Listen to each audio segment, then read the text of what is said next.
Hola, soy Ernesto y esto es Contexto Cubano. Muchos de los que defienden el régimen que gobierna Cuba hace 64 años suelen emplear como argumento las misiones médicas que éste realiza en el extranjero. Hace unos días el presidente de México, Andrés Manuel López Obrador, agradecía de todo corazón a Miguel Díaz-Canel por el envío de 500 médicos al territorio mexicano. Ahora bien, ¿cuál es la realidad de los médicos cubanos? ¿Qué hay detrás de las misiones médicas?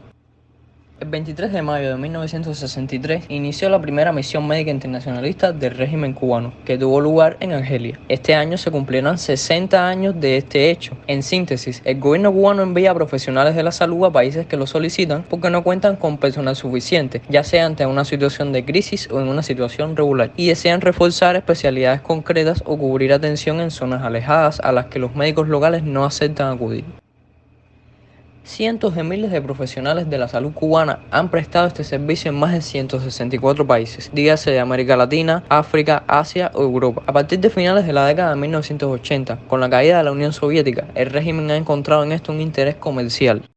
El dinero que los países dan a Cuba por estos servicios son empleados para financiar y sostener los gastos del Estado, lo que ha granjeado a los países que reciben estas misiones críticas internacionales. Sin embargo, las condiciones mismas en las que los médicos cubanos trabajan en el exterior también son objeto de críticas, con organizaciones internacionales llegando a calificarlas como trabajos forzados.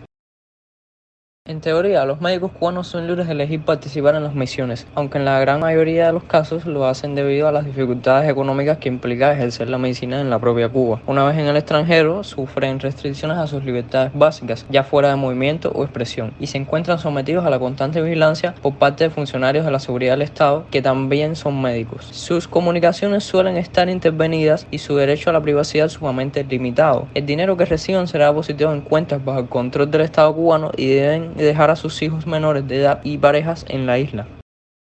Los médicos cubanos no tienen un contrato de trabajo y cuando lo tienen no se les entrega una copia del mismo, por lo que desconocen entonces sus derechos laborales. Así, estos médicos trabajan un promedio de 64 horas semanales contando 48 horas más 16 adicionales de guardia, y muchas veces esto incluye sábados y domingos.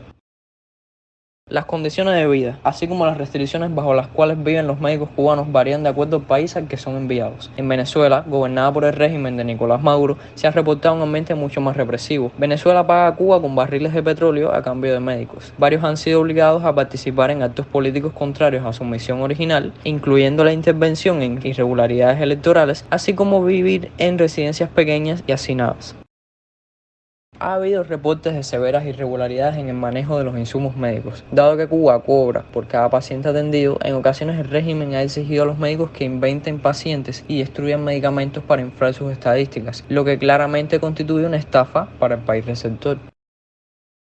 En general, las condiciones son mejores en los países democráticos, como Brasil o México, pero sigue habiendo múltiples problemas. López Obrador aseguró que los médicos cubanos cobrarían lo mismo que sus pares mexicanos. Sin embargo, la realidad es que las condiciones salariales de los médicos cubanos son paupérrimas. Más allá de lo que promete el Estado receptor, el régimen cubano retiene un porcentaje significativo del sueldo destinado a un médico, y en caso de que éste reciba directamente su salario, debe enviar este porcentaje a Cuba. En distintas misiones se registraron porcentajes variados, pero en general es más del 75% del salario mensual, y se han reportado casos donde llegó hasta el 80 o incluso el 90%. Informes presentados por las Naciones Unidas dan cuenta de ello, junto con el exceso de horas laborales, que va en contraposición con los parámetros laborales fijados por la Organización Internacional del Trabajo, a la cual pertenece Cuba.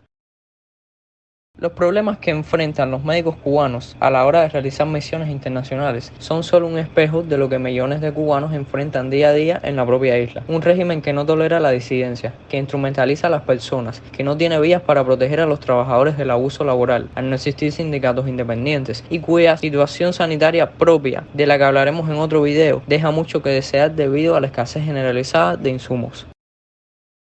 Se ha destacado mucho los beneficios que las misiones sanitarias cubanas han realizado a lo largo y ancho de la tierra, pero ponte a pensarlo, ¿a qué costo se da esto? ¿Vale la pena seguir tolerando este sistema que podría ser, como varios académicos, médicos y políticos han dicho, un esquema de trata de personas?